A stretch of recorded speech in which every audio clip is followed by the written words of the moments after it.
Hi, everyone. I'm Rama from Stripe, and today I have the enormous pleasure of kicking off the Stripe Investor Series, where we talk to top investors with the goal of sharing insights that will be helpful to founders.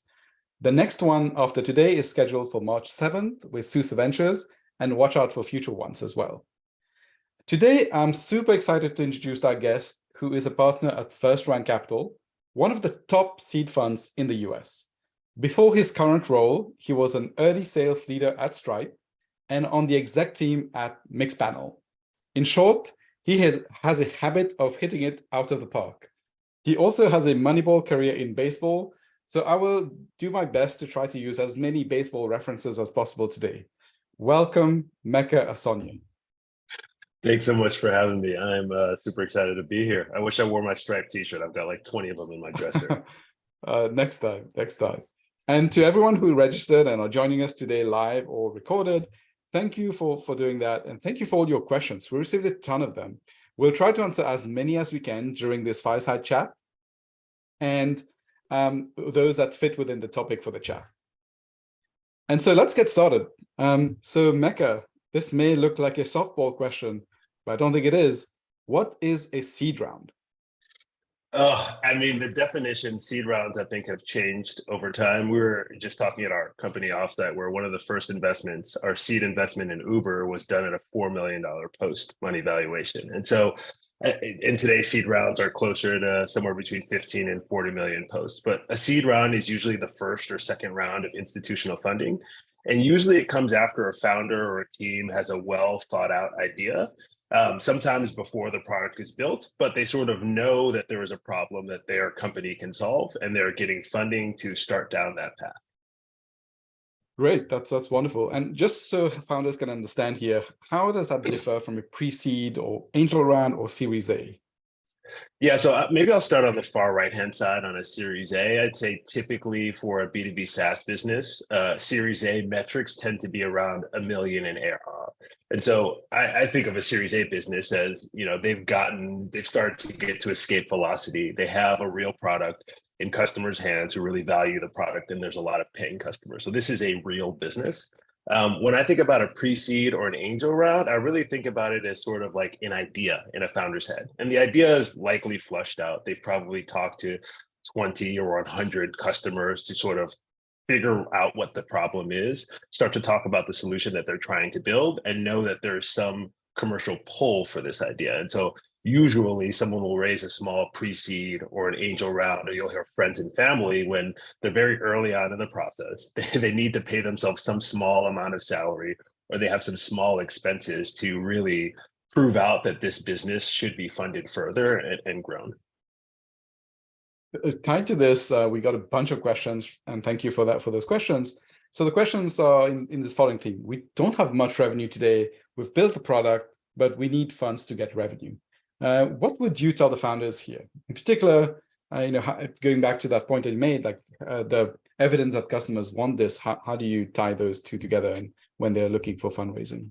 Yeah, and so I think venture capitalists are in the business of believing. And so you really just need to make it easy for somebody else to believe in you, to believe in your vision, to believe in your mission, to believe that this could be $100 or $1 billion ARR business. And so not having revenue isn't a problem. What would be a problem is not having sort of insights that there is customer pull and early signs of traction. And so that could be trials and pilots. They don't have to be paid. That could be design partners. That could be 10 different people who say, I really have this hair on fire problem. I need to get it solved, and I'll work with you. I will do sweat equity. I'll let you come spend time in my business to help me solve this. Or sometimes in the government, it might be an LOI. So I think you really want to prove, like the way I boil it down is this a vitamin or a painkiller? Is this a nice to have or a must have? And I think you need to have early proof points that this is a must have, that people are seeking out how to solve this problem they have internally. Awesome. And then with that, so the founder, let's say, has all of those. How do they think about the optimal time to be raising a seed round? Well, there's lots of things that people think about. I think one of the things that sometimes comes to top of mind is market timing. I would worry less about that. You'll probably hear right now that today is a much worse time to be raising than a year and a half, 2 years ago. I think for the very best founders who are solving the most important problems, the only market of equity that matters is the market for yours and the problem that you're trying to solve. And so, I would think about raising the seed round when I had conviction that this is what I wanted to spend the next 10 years of my life on. And I need some capital to grow the team and sort of put gasoline on a fire that's already sort of brewing. Ideally, you want to raise when you don't need money. The last thing a VC wants to hear is, I'm almost out of cash. My business is going to die. Please throw me a lifeline. That is not what you want to be pitching. You want to be pitching, my business is great. Everything is hunky dory. And if you give me more money, I will go faster. And you'll see this sort of hockey stick of inflection. Cool. So we talked about seed raising a seed round, and just very quickly, what types of businesses are not a good fit for VC funding, and what types are?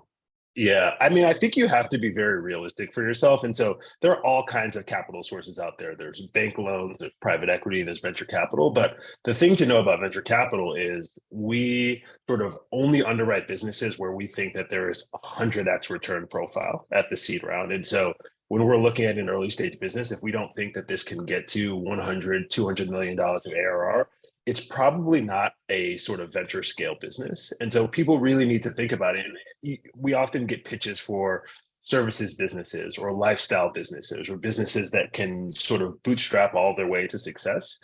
And so if you're not chasing a really large TAM, if there's not a credible way where this can be a very large business and one where sort of you take $1 and you can make $4 or $5 in output, where you can sort of scale exponentially. Those are the types of things you want to see in a venture scale business.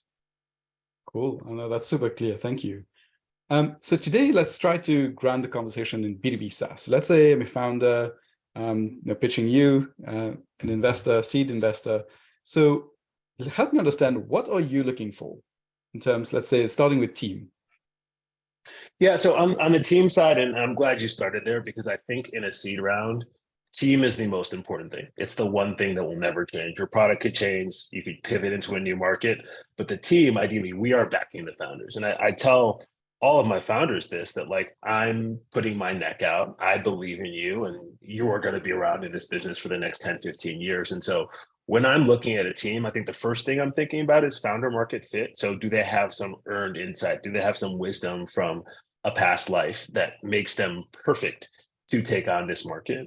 The second thing I really think about is just, do they have a really deep understanding of the market, the problem, the customer, all the things that they've tried before? Like, you really want to invest in people who just eat, sleep, live, breathe the problem, like in their spare time, in the shower. This is all they think about. You really want somebody who's super deep in the market and can rattle off the 7 different competitors, who can talk about sort of why it was so painful for them. And the final thing that I really think about, or actually two last things, commercial insights and instincts is another thing that I think about.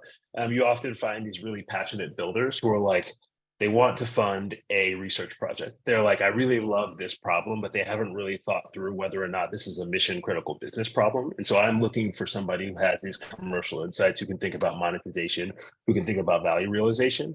And the final thing, which is probably really tough to measure, but it's slope, it's velocity. It's, if I see 2 people and I see them both 1 month later, who went a mile and who went 100 meters. And I want to see that person who just makes insane amounts of progress in really short periods of time. Got it. And just so just going back into the team piece, how can they signal or demonstrate some of these things that you've talked about here? Yeah, I think founder market fit is often done with the founding story. So I'm invested in a business that is sort of trying to modernize 911. They're trying to add video and text and richer media to a 911 call. And I was like, why did you start this business? He was like, well, I grew up in a town that had an active shooter. And like, one of those really grounding moments where you're like, okay, you can't really make up the fact that, you've been in and around this. And his other 2 co-founders grew up near and around Sandy Hook. And so you can see that this isn't, sometimes people go out and do business case studies of like, where can I find a really good market to start a business? And those can be great founders, but I oftentimes love the founders who's just born to build in this market. And so I think it's telling your story of how you got there. I think it needs to be authentic because sometimes people invent these stories and you can kind of read right through the BS. And so I like those people who are, building in a market that's really natural for them and that is just a problem that always keeps them up at night. Perfect. So let's talk about the problem and the solution. So how do you think about it, and how should founders think about their problem and solution? Yeah, I asked two questions: vitamin or painkiller. Especially in today's market, people don't look for vitamins. Like, think about how often you forget to take your multivitamins. When you get hit upside the head with a frying pan, like, you're not going to forget to take your Tylenol. So it's like vitamin or painkiller. The second thing I think about is this 10x better than most solutions? And as an ex-sales leader, one of the things that I know is that inertia is like the hardest thing to break through. If you come to somebody and you say you have a car that goes 60 miles per hour, I want to give you a car that goes 65 miles per hour. People are like, wait, so I got to sell my car, buy a new car, all for what, 10% savings? Like, it doesn't resonate. It doesn't move people to action. And so you need to have something that is literally 10x better from, like, I have a car. No, I'm actually giving you an airplane. Like, you're going direct, you're getting there much faster, you're going there in style. Like, it has to be 10x better than the current solutions on the market, especially to take a chance on, like, you're going to be this little tiny, like, guppy in a tiny big ocean that says, hey, come work with me. I know I'm like, have no money. I might go out of business tomorrow. It's me and, my sister in this back garage, like, but work with me. And no one is going to choose to work with that person for an incremental difference. It's got to be a step function. Yeah, no, this is a really, really good point about the step function and 10x better and vitamin and painkiller. I think one thing that I think I certainly felt, and maybe other founders also resonate with that, is we think it's 10 times better, but is it actually 10 times better from the customer's perspective? I think there's sometimes a gap between what's in our heads and what the customer experiences. So how do you think about that? I mean, there's multiple ways you can think about it. I think there's the classic NPS question of how upset would you be if I took this product away on a 1 to 10 scale? And you essentially want to have upwards of 50% of people saying that it's a 9 or a 10. Like, it would be so painful if I had to go back to what I was doing yesteryear.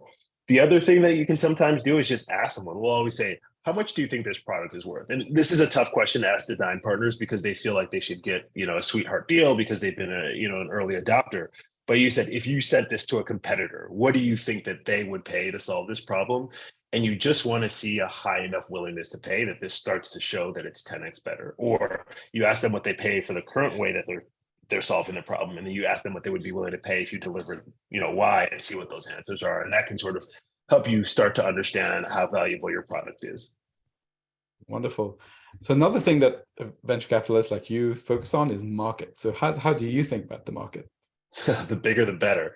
The TAM has to be fairly large, and you have to think about, there are businesses that say they can do 50% of TAM in $1 billion market. And I think there's other businesses who say I can do 1 to 2% of TAM in $100 billion market. But either way, you want to see a credible path to $100 million, $200 million in revenue. So that size, how fast it's growing is another thing. So, like, are you in MLAI, a quickly growing market, or are you in a market that is, like, slowly dying away? That's another piece that a nuance that you want to have.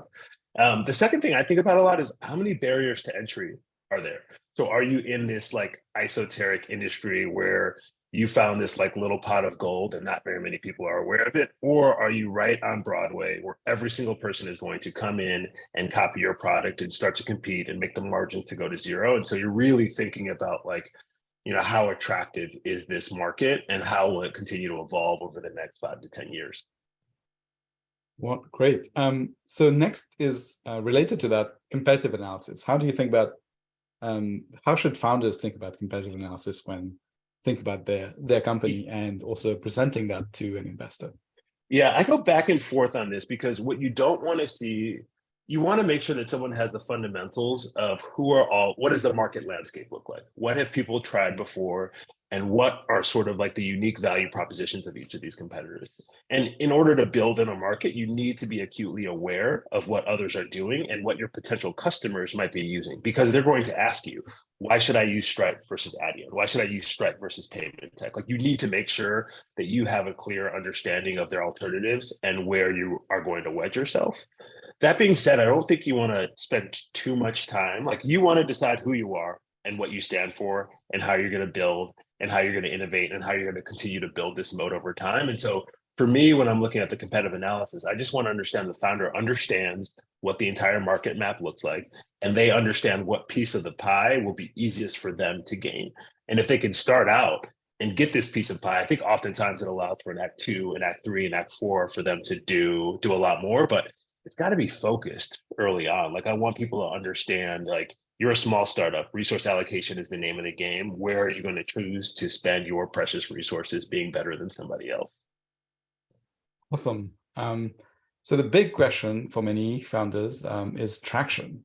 What are you looking for in terms of traction at Yeah. the seed stage? So the traction comment is one that really varies widely. And if you're asking to raise a $1 million pre-seed, I expect far less on traction than if you're asking to raise a $5 or $6 million seed. So the price to progress just has to make sure, and the sort of time versus progress. Like if you've been in this market and you've been building and sending outbound emails and going to conferences for 5 years, I expect that you're going to have tens or hundreds of customers paying real ACV.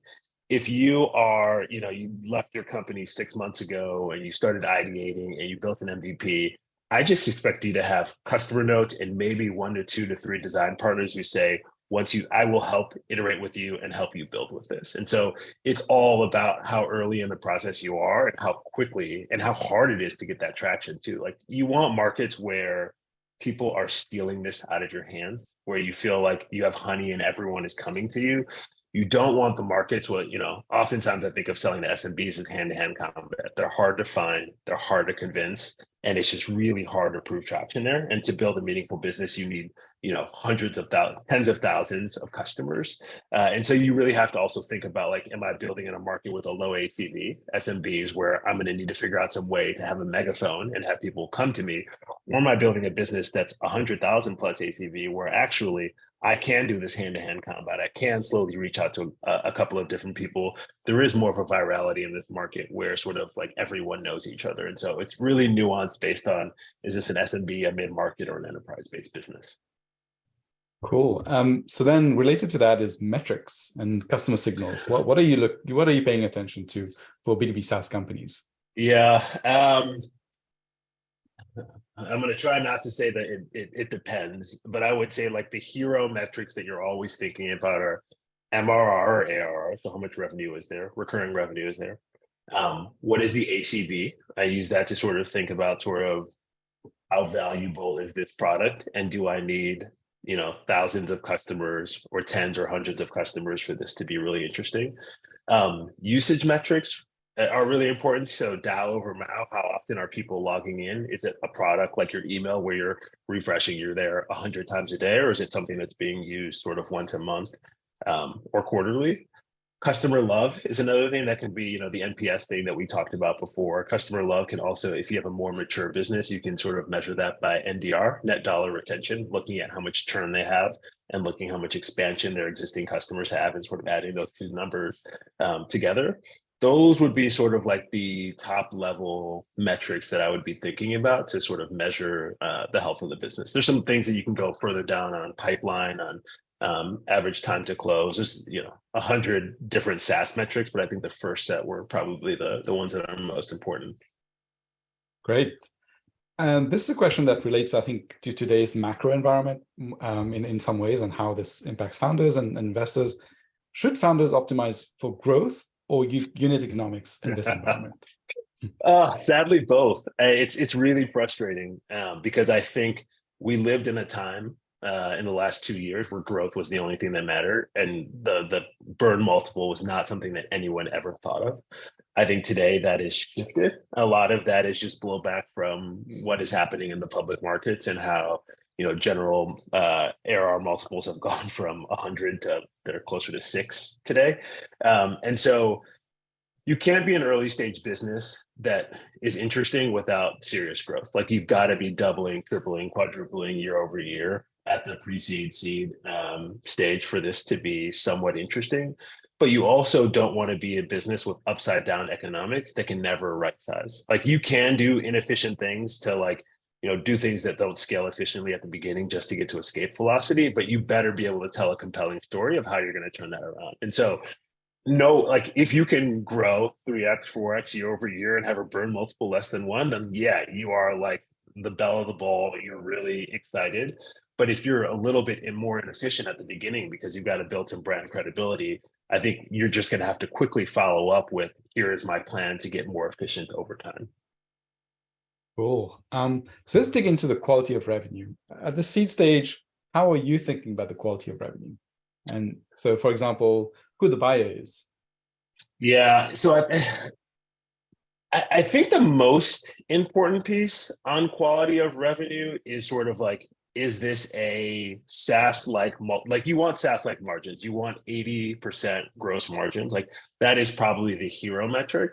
Um, there are other things in quality of revenue where is it truly recurring versus this transactional. I think you can look at the buyer and you can say how influential is the buyer in their organization and do they have a propensity to buy? So I hate selling to HR teams. Oftentimes, one, just because they don't have as much budget. I also hate selling to finance teams. Finance teams are like typically very cheap. Like all they care about is the bottom line. And so you want buyers who tend to be like measure ROI very easily, who can move really quickly versus the buyer who, you know, they're just one voice in the process. They've got to go get approval from 7 other people. It takes them forever. They go through RFPs. Yeah. Got it. And so talking about the buyer and how they think, how's this different into 2023? Everyone is everyone is trying to reduce their SaaS spend today. And so, I think that I love buyers who think in an ROI mentality, and I love products that have clear, quantifiable, measurable ROI. Not squishy, not like, oh, people feel better when they use this product. No, this product makes me money. This product saves me cost. Those are the types of things I love selling to buyers who think in that way and selling products who have the measurable ROI that can be proved to a skeptical buyer. Cool.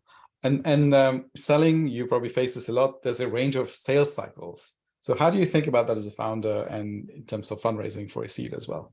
Yeah, there's no benchmark sales cycle. It really depends on your ACV and who you're selling to. So I would say in general, if you're selling to SMBs, your sales cycle needs to be shorter. You want it to be less than 90 days, less than 30 days, because those ACVs are going to be lower, and lower ACV comes with a sort of lower acquisition cost. Longer sales cycles, sometimes you can have up to year-long sales cycles, but those sales cycles usually are offset by 6 and 7 figure contracts. And so you don't want to be a long sales cycle, low ACV product selling to SMBs. I mean, the dream would be a 30-day short sales cycle selling to enterprise buyers, at 100K ARR, but you just don't see very many of those products. For sure. I wish it were that simple. Then the different like go-to-market sales motions, so self-serve, product-led growth, kind of SMB or enterprise that you touched on. How should you think about that? Yeah, this is the same thing where it has to be right side. Be skeptical of anyone who tells you there's only one way to sell. And so this needs to make sense with your product and how your buyers want to buy. Although I will say, again, in general, product-led growth and self-serve businesses have much lower CAC, so it can deal with much lower ACVs. That being said, there's a lot of products that you can't self-serve, like an enterprise security company. If some founder tells me I'm going to be a bottoms-up self-serve enterprise security company, I'm like, have you even thought about how your buyers buy? Like that doesn't really make logical sense. And so this just needs to fit into who your ICP is and sort of how they want to buy, and making sure that you're getting them their information and the tools to educate themselves and make a decision the way they want to make their decisions. And you touched on this already about budgets in 2023 and who doesn't have budget or where it's hard to sell into. What are good places to sell into the organization in 2023? I mean, sales leaders, like they have very, very short shelf life. Like the average sales leader lasts less than a year. And so I love selling to sales leaders because if you can convince them that this is going to help them hit their number, they're likely going to buy it. They also have a lot of sway in the organization because they're in charge of the revenue number. And normally if you're like, hey, I own the revenue number, I need this thing to hit the target, the CFO is going to give you what you need. And so that's my favorite. I spend a lot of time in the sales enablement and sales stack. But anyone near the revenue org and the go-to-market org is a favorite place for me to sell. And I'd say right now, like, I'm not I'm not like canceling a category, but my bar is significantly higher for anyone selling into HR or people teams. Got it. Got it. So very quickly, let's touch on the fundraising process. Maybe share your top 3 pieces of advice when founders go to fundraise for a seed round. Number 1, don't hide the puck. Like it's so easy to want to just talk about all the really good things, but if you just brush off the more problematic things or the risks in the business, it just looks like you're an immature leader who hasn't thought about the full picture. I'd say be targeted. There are lots of different venture firms who do lots of different things. Try to make sure that your outreach is to the right people who actually have a real chance of funding the business versus just like going super broad and spamming the world. And then this is a two-way process. Like I spend way so much time with my founders, text, in-person meetings. Like this is a long-term relationship. Make sure you're feeling out. Like I was joking around the other day when someone was like, how do you invest? And I said, I invest on vibe. Like I love a founder with amazing vibes who loves what they're doing, loves the team that they're building, and where we can have a real conversation day to day, where I know if I'm giving them a hard message, they're appreciative that I gave them that message. But I can also be the first person who gives them a high five, drops an LFG, has an espresso martini with them after they close a big deal. Like I love those very authentic relationships where you are in the trenches building with that founder. And so I think you just want to make sure that you can have that relationship with the person because they're going to be around for a long time. And you really learn about people in the depths and the darkest moments. And so you just want to make sure that you're working with people who high integrity, high quality, stand by their word, and are good in good times and also good in rough times. Awesome. I realize we're coming up to time, so I will do a quick wrap. So big thank you, Meka, for all these insights. I think we learned so much. There's one big theme that came across is revenue and how you communicate that and think about that for your seed investors. If you like to learn more, be sure to tune in to the next 2 webinars in this series happening over the next few weeks. We'll be emailing you the details after the webinar. And really, I really honestly want all of you to really hit it out of the park using baseball terminology in building your company and business. So with that, huge thank you to Meka and all of you for having joined us today, live and recorded. Thanks so much for having me. And I am Meka at firstround.com if anyone wants to reach out or is starting a really interesting business and wants to potentially pitch First Round. Thanks so much for having me. Awesome. Thanks so much.